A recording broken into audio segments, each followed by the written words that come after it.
Welcome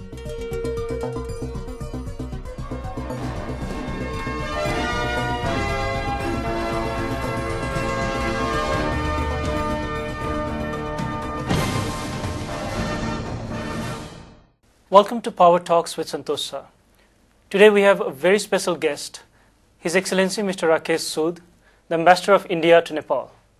The world's largest democracy, an emerging economic and political superpower, launching of its own space satellite, phenomenal success of its film industry at the Oscars, India is a success story. On the sad note, recently on 26th November, Mumbai witnessed a tragic terror attack.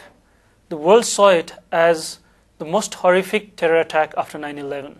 Your Excellency, post 26/11, how is the world looking at India's efforts in combating terrorism? As you said, this was one of the worst terrorist attacks that we have seen in recent times. And we now have very strong evidence as to how it was planned, how it was executed, and where the people came from. The people of India, the government in India, and our friends in the international community of nations who have joined us in the global fight against terrorism are working together to try and ensure not only that such attacks cannot be repeated, but that the perpetrators of these attacks are brought to justice and held responsible for it. That is the purpose of all the effort that is being made to put pressure on Pakistan to deal with this problem, because not only is it a source of insecurity for Pakistan, it is also a source of insecurity for our region and indeed for the international community. How is the international community supporting India's initiative in combating terrorism? I think we've seen the international community step up, and there has been literally universal condemnation of these attacks. As you know, we prepared a detailed dossier consisting of evidence on these from one of the people who we had arrested, who was undergoing trial, Ajmal Kasab, from the information that he has given to us.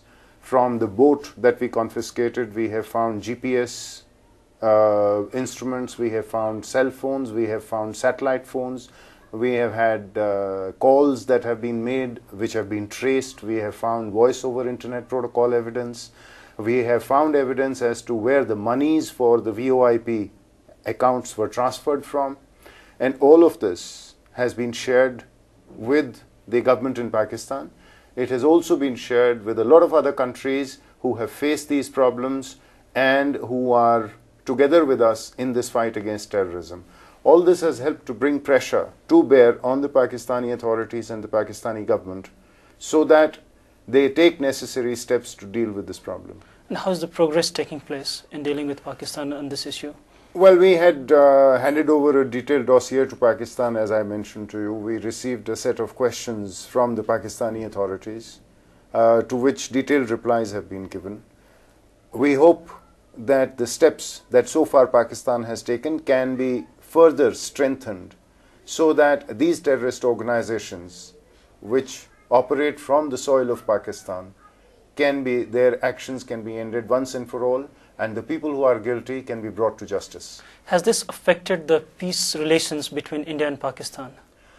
Well, naturally there has been an impact, because we would like to see Pakistan act on its commitment which was made many years ago when General Musharraf was the President of Pakistan, and he made this commitment in January 2003, if I remember correctly, when he said that Pakistan will not use its soil to execute any kind of terrorist attacks on India.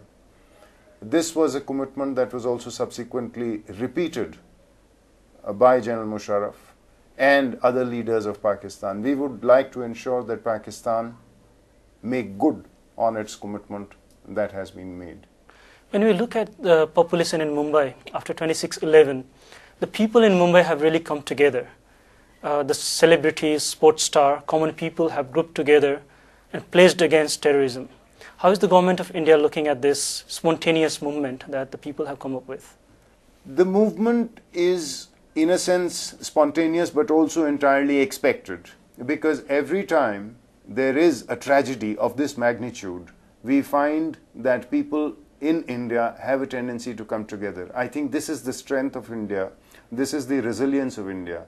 And in this kind of coming together of people, it is not a question of people who are either from one community or another community, people who are living, who are rich people or poor people. This is something where rich and poor, all religions, all language groups, all ethnic groups, because as you know, Mumbai is like a melting pot. And the fact that they have come together shows the strength and unity and resilience of the Indian society. Will the government take any concrete strategy in involving the civil participation in combating terrorism? Ultimately, whatever be the role that the police and the intelligence agencies can make, terrorism is something which requires the active support and cooperation of citizens groups that are aware and concerned about it, and they find in government a responsive government which deals with their concerns. We've seen India as an emerging economic leader. Has the current global economic crisis affected the Indian economy? The current global economic crisis has had an impact on the Indian economy, but the Indian economy was primarily domestic demand driven.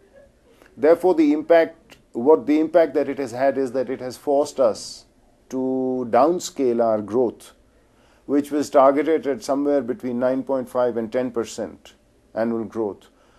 The Planning Commission and the Ministry of Finance have just announced that they will be bringing down the growth figures to somewhere between 6.5 and 7% for the current year. Now, this may sound as a very high growth rate by many standards because it is one of the highest in the world today. But nonetheless, for India, which was growing at 9.5%, it marks slowing down of 3%. We feel that we have lost a lot of time and we need to make up on time in order to address the ambitions of our young people. And therefore, to that extent, we will not be satisfied with 6.5 to 7%. The Prime Minister just said yesterday that he hopes that within 6 to 7 months, we will be able to move back the growth rate to the earlier trajectory. The current global economic crisis has affected the developed nations more, but in any way, is that a boon for India's economy? It is certainly not a boon for India's economy because India, among the developing countries, has been in the vanguard of the movement for globalization. Indian expertise in the new fields of technology and engineering is something that is widely recognized all over the world. The changeover of the millennium during the Y2K, it is widely reported that it was the Indian software engineers who worked night and day to iron out all the bugs in the different computing systems all over the world to ensure that there was no breakdown of the kind that was apprehended earlier on. Now, so therefore, I don't think there is any country that benefits from the current global recession. But yes, some countries have been affected more and some to a lesser extent. The question is, how soon can the international community understand the challenge that it poses to us, and instead of getting into a reactive mode of protectionism, which would be dangerous, actually moves in the direction of greater cooperation with each other so as to overcome and recover the drivers of the globalization movement.